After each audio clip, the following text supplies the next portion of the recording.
So good morning, everybody, and welcome to the Iress Live webinar, where this morning we'll be discussing and focusing on specialist lending in this ever-changing world. Specifically, over the next 45 minutes or so, we'll be looking at what opportunities exist for specialist lenders to use existing and new innovative technologies to support the growing number of non-vanilla mortgage consumers who need specialist advice, particularly those impacted by the events of the last 12 months, and whether the lenders can harness the benefits of technology to complement human intervention for a more harmonized and efficient customer experience. We'll also look at whether specialist lenders are less hamstrung by some of the issues that the more established and larger lenders have to deal with, such as legacy systems and architecture, and whether they've got that ability to be a little bit more agile and flexible to change quickly. We've got around 45 minutes for the discussion, which is being recorded and will be made available to share and watch back later. We do have the facility for questions to the panel. And if you do have any questions, I'd encourage you to submit the questions via the Q&A facility, which is at the bottom of the screen in Zoom. We'll respond to the questions at the end. So we'll make sure we have some time to look at the questions at the end. So without further ado, I'd like to make some quick introductions.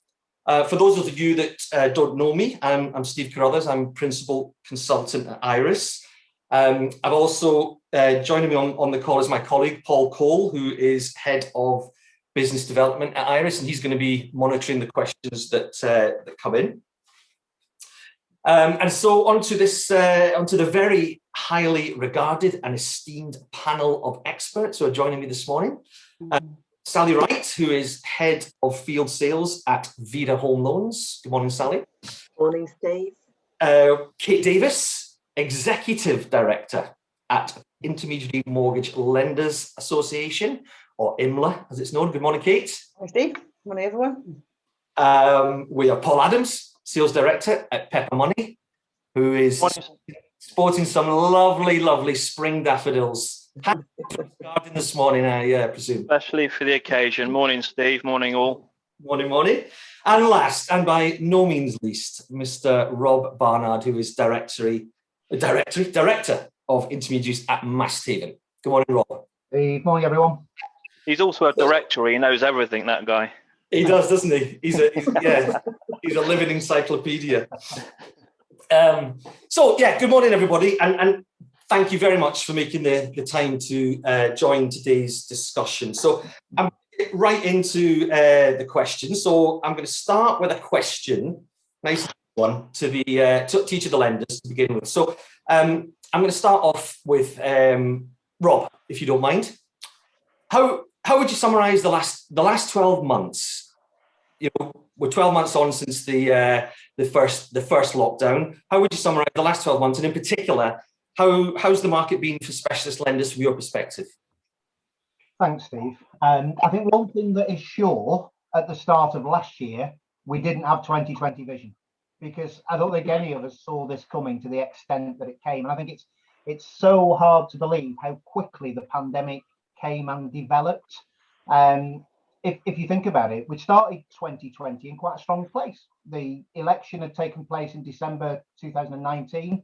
Conservatives had won a decisive majority. I think we all thought that was going to remove any political uncertainty from the market, and things would develop really quickly. And they did. January and February 2020 started, from a mortgage lender's perspective and indeed an intermediary's perspective, really strongly. And then, boom.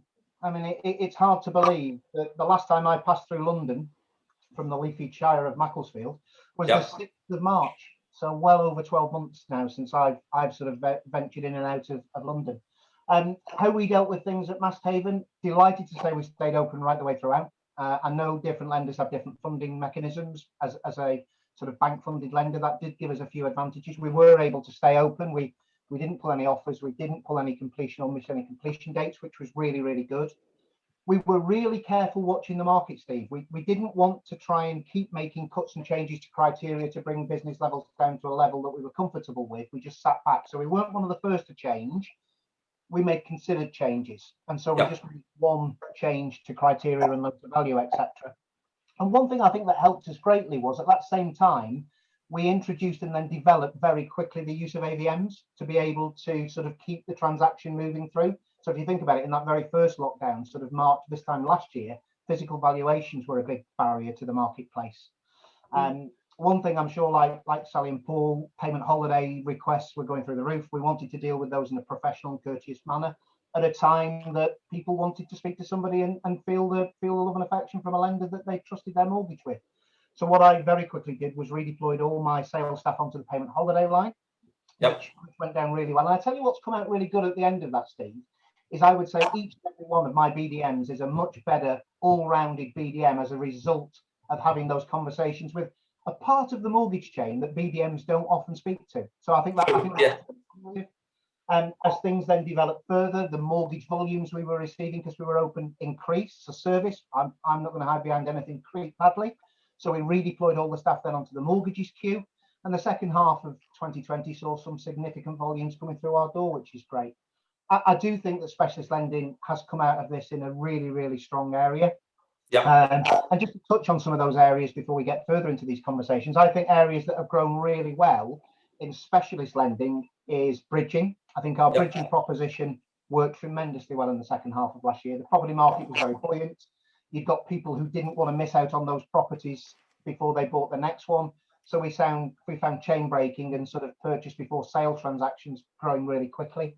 But then in the long-term space, three areas I think that saw or continue to see, I think, specialist lending being needed as a great solution. And I'd say those three are people coming off payment holidays. Now, we know that people shouldn't be turned down because they've had a payment holiday, but can the rigid credit score of some lenders deal with it? Hopefully it will, but I do think the professional, courteous look and professional underwriting can help. I think self-employed is a great place for specialist lenders, especially as you see self-employed applicants' incomes have been hit heavily over the last 12 months, how quickly they redevelop. And I think also people that have had problems with the credit files. And I'm not saying that's necessarily CCJ's defaults, missed mortgage payments. It could be people that have done really, really well to maintain all their major payments, but have just had a blip on a credit card or they've been a little bit late. Does that mean they shouldn't get a mortgage at a decent rate? I'm sure I'm joined by Sally and Paul by saying, no, we as specialist lenders don't believe so. And we think that's a big, big part of a growing market as we come out of this pandemic through 2021. Brilliant, Rob. No, thank Robert. It genuinely sounds like there's been a lot going on. You had to react pretty quickly, and I think that's been great. And Sally, from your perspective, is there for Vida that you would add to that? And would you concur with how Rob's absolutely? I think Rob has covered off most of the things I was going to say. Actually, great summary of what the last 12 months has actually looked like. It's been an absolute roller coaster, and as he alluded to, a lot of specialist lenders are supported by warehouse banks, and then in turn are reliant on securitizations. Vida was one of those. We would do a securitization, hadn't actually got it through before the start of the pandemic. And we were one of the lenders that actually needed to shut our doors, not for all activity, but just for, new lending, new originations, etc., for a period of time, just waiting for those capital markets to return so that we could actually come back to market. I think what we did see is an awful lot of lenders, especially the ones in the specialist space, well, not just the specialist space, actually the high street as well. If they didn't have to shut their doors, then it was a major rejig of criteria, LTV, etc. And what that did is completely restrict the choice that was out there for borrowers. I think from sort of a specialist lender point of view, or all lenders' point of view, what we set out to achieve at the beginning of 2020 didn't sort of necessarily get realised, and lower volumes, etc., would have actually been realised over that period of time. Sorry. But yeah, I PA's think calling again. It's been all change, and with change comes opportunity. I think we all would have learned an awful lot from 2020, and we're continuing to learn on a daily basis. Absolutely, absolutely. Paul, from a Pepper perspective, would you have anything to add to that? Yeah, I concur with all of that, and I won't. And so, rather than repeat some of it, I think also, it was a challenging time for brokers. I mean, I just think lenders had to react so quickly, and when things like that happen, and you're a mortgage broker that needs to be an expert with all lenders, there's so much information to kind of retain. I'd imagine their inboxes were just full of emails, but being updated with what's changing. And we were in sort of Masthaven's camp in the fact that we didn't want to close doors. We wanted to continue lending throughout, but we just knew that we had to do it through a slightly different lens, because who knows what the future would look like, or at least the near to medium term future would look like. And so therefore we were treading more carefully, and of course that causes issues for brokers because they're being asked questions that they've not been asked before. And we were trying to be as transparent as we could, so we were communicating widely about what we were doing. But the main message was that we remained open for business. I think the other thing that the industry has faced over the last 12 months is just an issue relating to volume and service. Being able to cope with the high demand, particularly with the stamp duty deadline, whilst business operations aren't working as they normally would. Most of them working from home, and that created all sorts of challenges. But I think in challenges comes opportunity. So at Pepper Money, what we did is we quickly changed actually how we process and the structure of some of our back office teams to make sure that we could allow brokers direct access to the decision maker, because when you're making a lending decision and in uncertain times related to COVID and the pandemic, often a conversation is needed, and that conversation can resolve in the right decision being made. And we found that that's really, really worked for us. So because we changed how we operated, we were able to maintain a 24-hour position on every step of our process. So so I think we're proud of that, and I think we've probably won some business that may have gone into the high street off the back of that service as well. So I think out of challenge comes learnings and opportunities that are going to see us through in the future. So I wouldn't say it's all bad, but I certainly, I know it's been challenging for our broker partners, and and I think credit to them and how they've dealt with it. I think they've been amazing. Absolutely, I think absolutely everybody. From what I can see, everybody across the industry just kind of pulled together, didn't they, and really kept the show on the road. So lots of challenges, lots of need to be fleet of foot, be flexible, and as you say, I think what I'm hearing is lots more opportunities still to support customers who are going to be impacted here and now and in the future by everything that's happened, and will need that kind of specialist advice and solutions from lenders like yourselves. Kate, just turning to you, Kate, from a trade bodies perspective, how has the 12 months been for you, and kind of how have you helped support the lenders and in dealing with things? I'd like to think it's been business as usual for a lot of the year. Certainly from sort of Easter last year onwards. We've had we missed our April meeting. We weren't able to get that set up online fast enough, but otherwise we've had our big executive committee meetings online. We've actually been able to run a bigger program of less formal roundtables with members. When I used to have to find a physical room in London, I was limited to numbers of people I could get around a table, but now that I can open that up and it's relatively easy to set up, we've had a lot more interest and participation from members, which is great. And we include our associate members in on those meetings, so they have like ours. So you have a chance to have a much more useful discussion with members in a smaller group. So that's been good. So I like to think that we're still doing what we've always done in terms of giving members a chance to talk, to swap ideas, to hear from external speakers.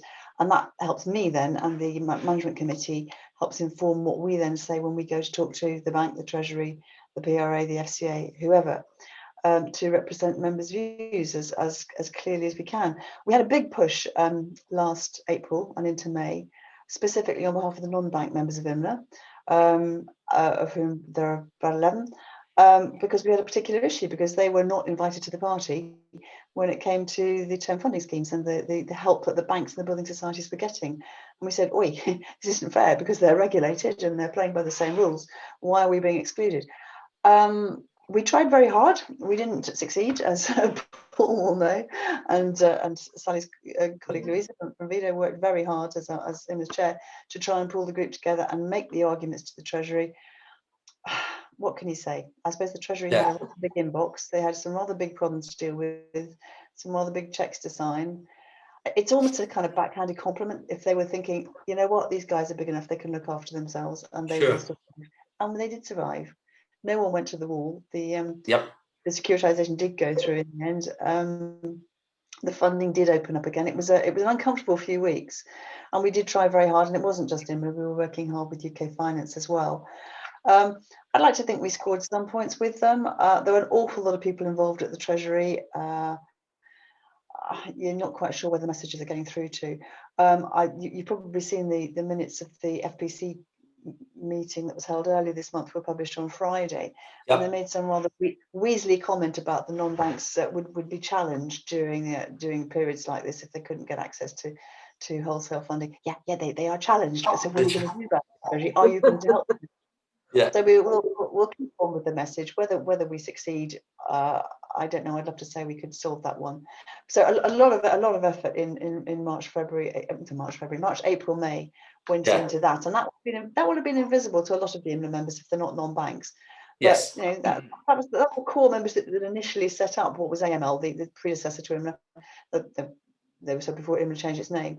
So it was absolutely right that we made all that effort on their behalf, and I'm just sorry it wasn't more successful at the time. But delighted that everyone got through that, and we can see lending really taking off now. A lot of lenders coming back into the 95% space, etc. I think a lot of lenders have played an absolute blinder during the lockdowns, as have a lot of the intermediaries, and it's great to see things looking so healthy. Brilliant. I mean, I think, Kate, you know, as you say, lots and lots of effort, and I think it's a great forum. We have a great platform for members, associate members, to get together on a regular basis during what's been a difficult time, where we're not physically getting the opportunity to get together and listen to what's going on in the wider market, and get that comfort from others that we're all in it together, and we're all striving to do the same thing. And I always look out for your Friday weekly updates. They're really good. Really good. I started sending those out partly as a sort of, is anybody out there? Because I have people for a long time, and I hope everyone's still all right. And do let us know that you're still online and still that your Wi-Fi is still working and everything. And it's just become a habit now. That most weeks there's something just to pick up to say, have you seen this? Did you catch that? How is everybody? And it seems to work quite nicely. So it does. No, they're really good. They're really good. Just moving on now. So conscious of time and keen to talk technology, talk tech. Sally, can you maybe just talk a little bit about how you feel from a Vida perspective, technology has supported you as a business over the last 12 months? Yeah, of course. So at Vida, we already had a whole team of working from home underwriters that was already in existence within our structure.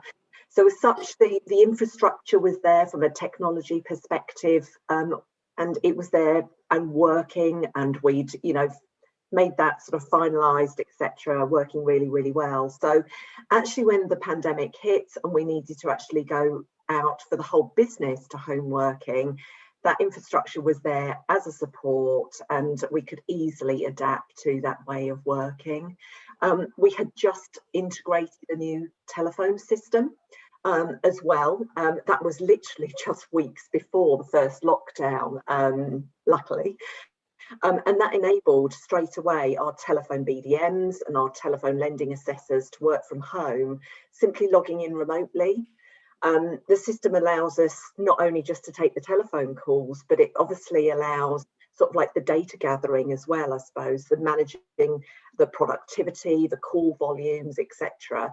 And it's absolutely crucial, especially at the moment, because everything is changing so fast. And, as we've said, with all of the criteria, the LTVs, you think criteria, and the next day, everything in the whole entire industry has changed. Yeah. So what that is so crucial for really is seeing what the call volumes are looking like, how they're changing, what kind of queries we're getting and what the need of the brokers is out there. Also coupled with sourcing systems, etc. All of these things are a real early indicator of how we need to change within Vida, how we need to adapt, and make sure that actually we as a lender adjust our pricing and criteria to suit our capacity. We've recently announced as well, I think it was sort of like the back end of last year, we announced our partnership with Zoot, because we are actually working on a completely new platform in the background. And that's going to change our entire customer journey for the better, starting with online retentions. So that's something that's in test at the moment, and we're just about to come up with a broker perspective. Brilliant. That sounds great, Sally. So sounds like lots going on. Lots going on there. Paul at Pepper, for you? Yeah, always investing a lot of time and resource into developing our technology. We've got as Sally said, we've actually got people dedicated to it. It's always difficult with because I suppose we're here to support and serve the type of customer that are possibly excluded from the more automated kind of technology driven sort of lenders and lending criteria. So we have to be careful to make sure that we don't tip the balance, and that still we still remain a very people driven business, because that's what we do really well. Hence my comment earlier about giving access into our underwriters from so that the conversations can happen. Well, I think that said, there are things that we've done, and this is a really simple one. I don't think it's that prevalent in specialist lending, but must have been mainstream. EID. We were spending so much time going backwards and forwards to brokers asking for new copies of ID because it was either upside down or had bits missing off the bottom or a bit blurry. And so often you could get 3 or 4 times, we'd request it before we could actually get a document that we could actually see. The fact that we've implemented EID has taken that out straight away. So, already that's one area of our process that we've been able to streamline. We're looking at open banking very, very closely right now, and also there's other API technologies to keep in touch with how the market's moving there. But I think one of the biggest things for us are the more simplistic tools that are available now to brokers to make sure that we're integrated there. So the affordability aggregators, some of the criteria hubs that are existing now, they are, I think in the last 12 months, they've probably been a real help for brokers to go in and find who's doing what and what's changed quicker than they can by ringing all of the lenders or looking through websites. So we've invested quite a bit of time in making sure that we're up to date on all of those systems, and we're integrated in a way that it can be relatively automated, so we know all the information's accurate and timely. So yes, I think the obvious one, as Sally's already said, is that straight away through technology it enabled us to base everybody from home and continue with the offering a service that brokers expect from Pepper Money. So technology has definitely been our friend over the last 12 months. Good. No, it's great. It's great, and it's great to hear that you're harnessing some of the benefits of sort of these new technologies that and moving to them quite quickly. And I know we'll come on and talk about that actually a bit later. But the EID one is a really interesting one, particularly where I often join sessions like this and other forums where there's this whole debate about the number of times a customer has to provide identification. So the estate agents, the broker, lender, solicitor, so many times. So I think that's an area that hopefully using technology will be able to streamline going forward. So Rob, at Masthaven, has there been anything else in addition to what Sally and Paul have covered? Totally. I mean, I think we talked earlier about how difficult it was for lenders and for intermediaries, but I think it was really difficult for the guys that run the IT functions in both those entities, because as Sally said, to become 100% home based in such a very, very short space of time, I think just sourcing things like laptops to make sure that people had got sort of all the equipment they needed was a massive drain. And I think it's changed how people will do business forever, not just in the mortgage industry, but in every industry. I think that technology and APIs was very similar to Brexit. Here we go. This is where to go in with this. But I think if you turn the clock back to sort of the end of 2019 and very early 2020, on everybody's lips was Brexit, and APIs and technology was on everybody's lips. It was the buzzword. Every call I got was offering another technology solution, an API for this, an API for that. And I think then gradually as the pandemic hit and became so deep, Brexit wasn't talked about quite so much, and APIs went a little bit back on the back burner as well. And I think it's great to see that Brexit was resolved and APIs and technology are now being talked about. So we've come out of that. I think the couple of areas that technology have really served well for Masthaven, and I touched on it in my summary earlier, was the introduction of and the development of AVMs. Yeah. That was a big boost for us. We didn't use AVMs on our bridging side of our business at all. We introduced them and then we increased the loan to values that we would consider.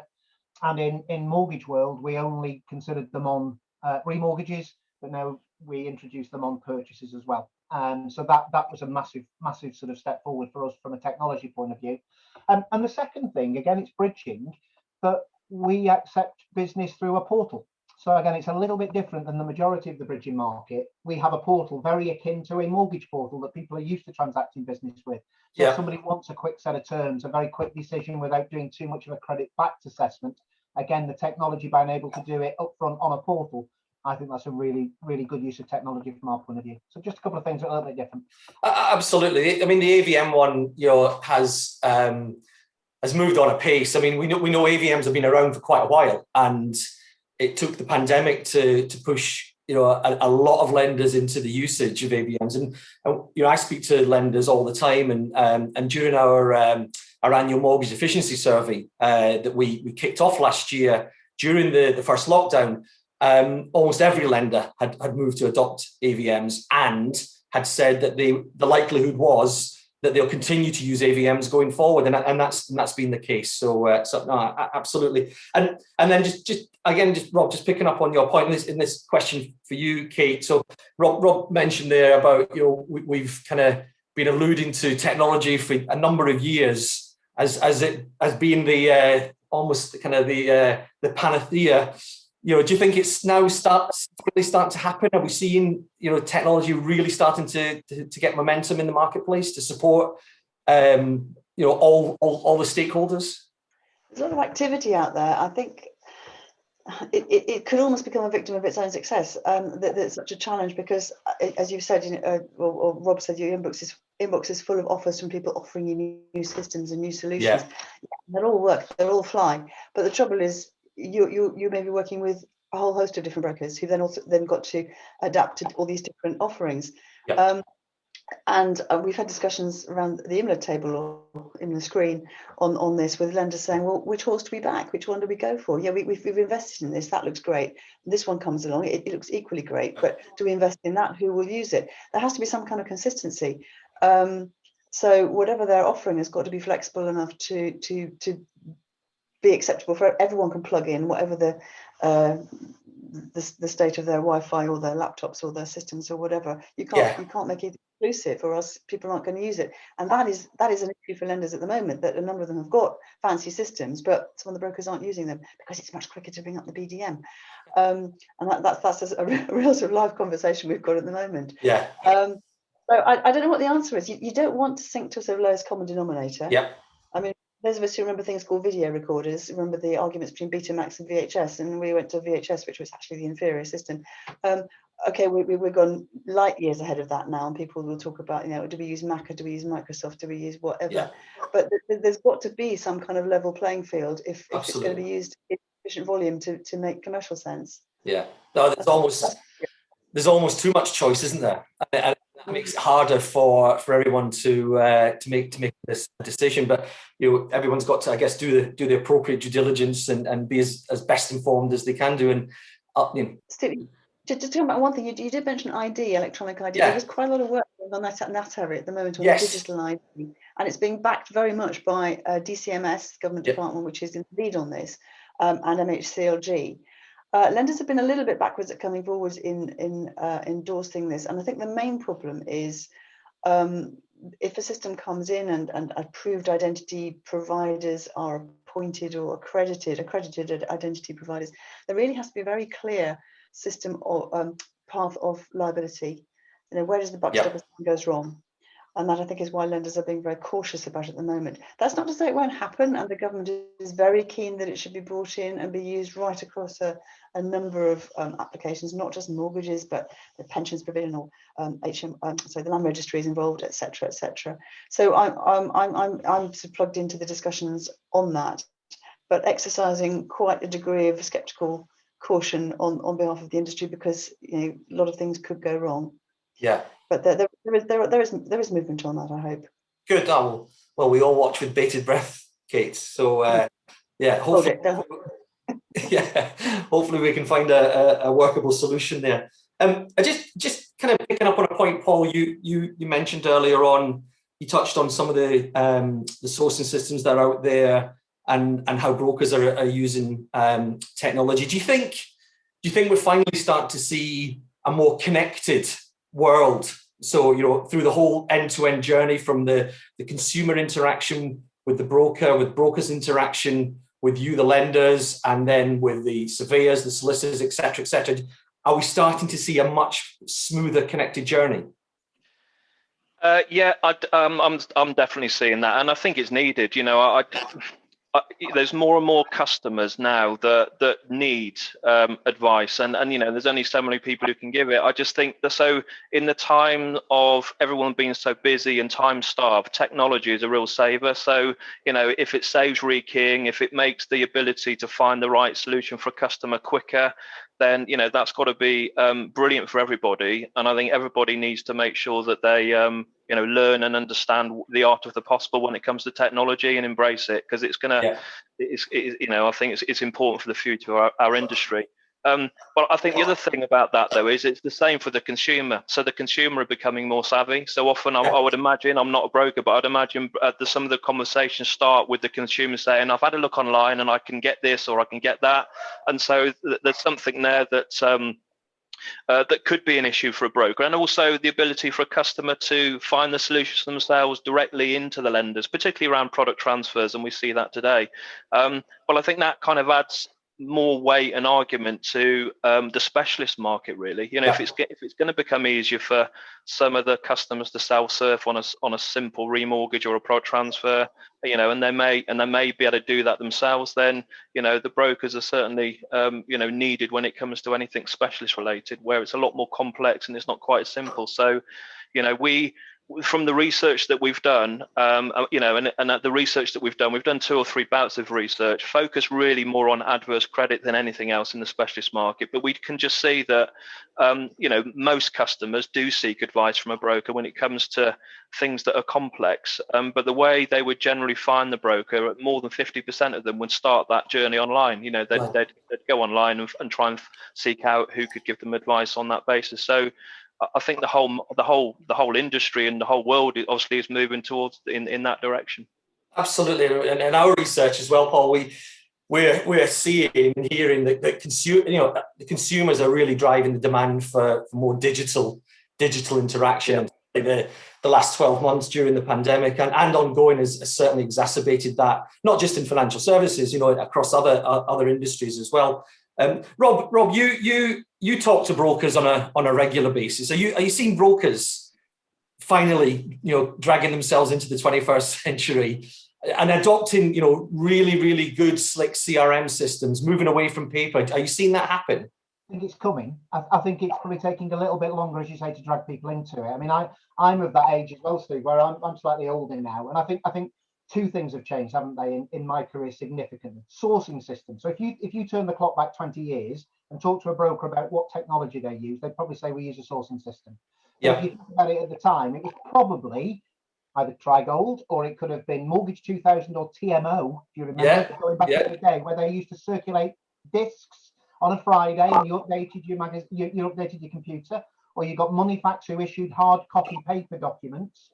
That now people are wanting real-time data. And I think that's a real big change, because if you look at how long products can last in the marketplace, you can't wait for an update. It has to be real-time. That's one big thing. I do think that CRM systems are crucial to brokers. I still think product transfers have been a massive part of the intermediary sector for a few years now. But I still think that when new business gets very busy, it gets neglected a little bit.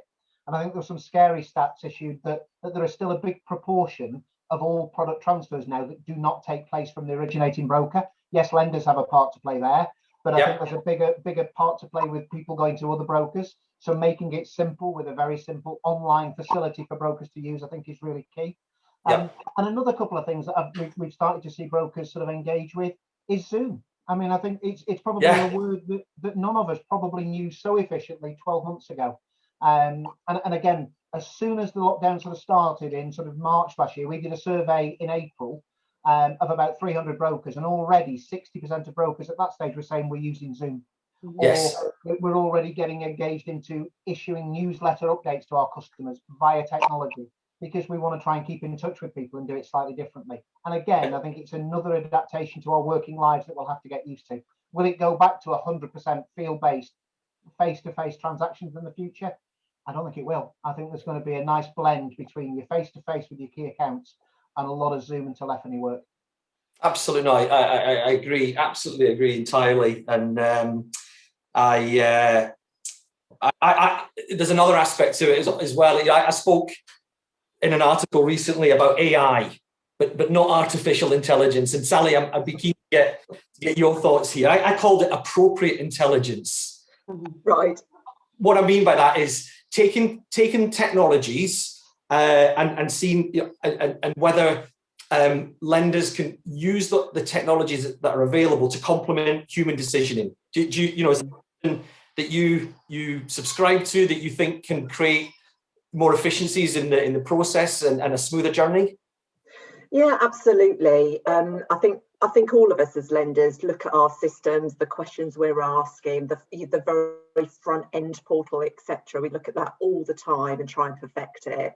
Advisors and customers alike want certainty of decision at the end of the day, and the more data that we can gather at the outset by asking the right questions about the customer, but not just the customer, about the property as well, then the better the outcome of that decision. So things like, can we integrate indicative valuations via AVMs at that point, EPC ratings, etc., knowing a little bit more about the property as well, so that actually when it gets to the underwriter, they are in a position to make a really well-informed, certain decision, for the customer. So I think it's really, really important that we have a human at the end of this that is actually decision, especially in specialist lending, because we have quite difficult scenarios to take on board.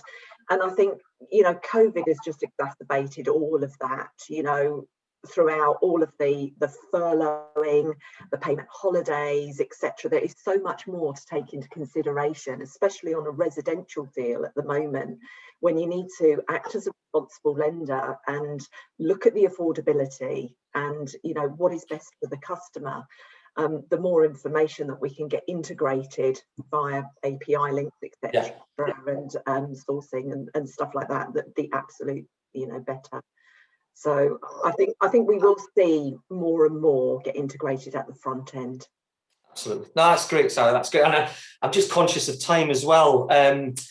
Paul, Mr. Cole. I didn't want to stop the flow, but we have some questions. So one of them relates to open banking, which certainly was mentioned earlier on. And the question is basically, has there been uptake of open banking during the pandemic or otherwise? And if the answer is yes, how is the data being used? Is it being used in addition to traditional documents like payslips and bureau data, or is it being used as pure open banking? I think, Paul, you mentioned open banking as something you were looking at. So did you want to comment on that first? Yeah, and I can say that we haven't adopted it, so we're not using open banking today in our underwriting process, but we are, maybe COVID and the whole service piece has elevated that to further up the list of priorities. We've always got a list of priorities that we need to work on, and some things move up and down it all the time. But open banking is one that's serious, and because when you look at the whole mortgage process and things that, you know, documentation that's involved that often slows the whole process down and can cause frustrations, bank statements is one of them, you know, because it usually leads to a whole raft of other questions that aren't necessarily needed to be asked in terms of the actual lending decision you're going to make, but lenders ask them, you know. So I think we're very much keen to adopt any kind of technology, and you know, the last question around appropriate intelligence, you know, things that can just speed up getting to a quicker outcome that's the same answer as if it was totally manually underwritten or a combination of manual and automation. You know, we're huge fans of that. An example, just a quick example of something that we've done at the moment, where we've just done a big exercise where we've looked at all of the dips that we get that refer that always end up with an accept. So it's the refers, which means somebody's got to look at it for 20 minutes, but we always go back and say yes anyway. And we're starting to change some of our sort of our rules in the system to so that we don't refer them anymore, because we may as well just allow those cases in, because we always do. You know, it's just coming up with ways and to literally to try and fine tune our engine all of the time. And I see open banking being one of those tools. Brilliant. Kate, just picking up on that, are you from an IMLA perspective, are you hearing open banking being talked about more by members of IMLA as a solution? No, to be honest, it's not something that's been on the agenda. Okay, interesting. That's interesting. I know certainly from discussions we're having with lenders just now, as Paul's alluded to, that it is being something that's been looked at more seriously than previously. Rob, you're kind of nodding there as well. Yeah, we're the same as Paul. I just feel, and it's funny, I just wrote some notes on my pad down to say yes, no, refer. If it helps with surety of decision, I have never worked for a credit score driven lender. All my lenders have been manual underwriting. But at the end of the day, if we can use technology to concentrate on those deals that we need to look at, the yeses will always be yeses, the no's will always be no. Let's concentrate on those refers, having fine-tuned it. We are exactly in the same position as Paul there, looking at open banking to see if it will solve or aid a quicker and more sure decision. But I think the way we would go first is to run it probably in parallel with our underwriting approach at the moment, just to see how it gets some surety on it.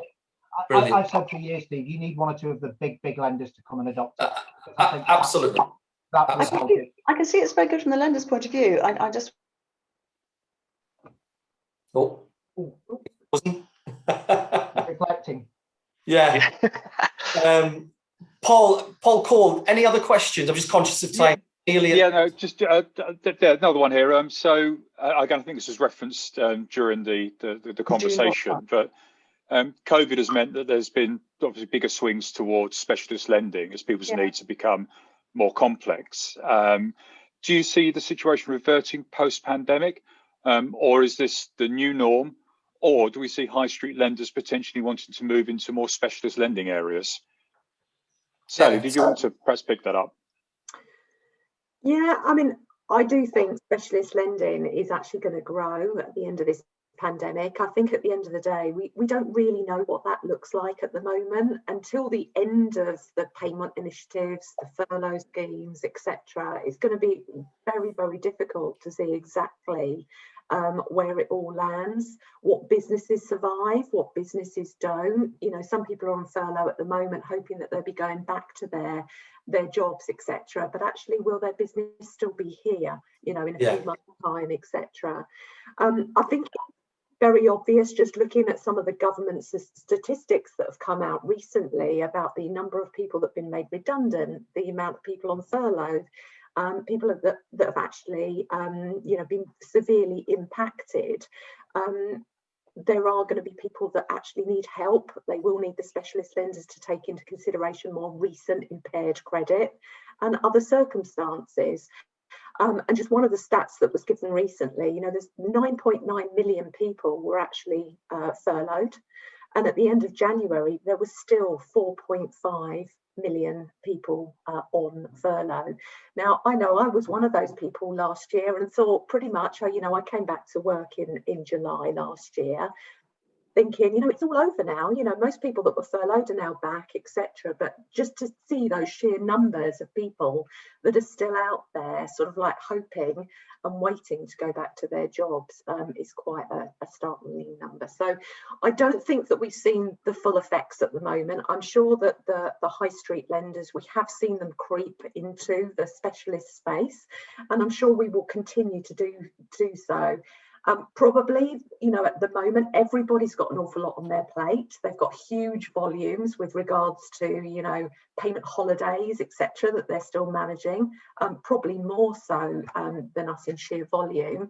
And I think they're probably it will be a watching brief. I think they'll wait and watch to see how we cope with all of that and what those numbers actually look like. And then we'll go from there. But yeah, I think specialist is definitely one to watch. For the remainder of this year going forward, and maybe we will see some high street lenders start to creep into our space a little bit more.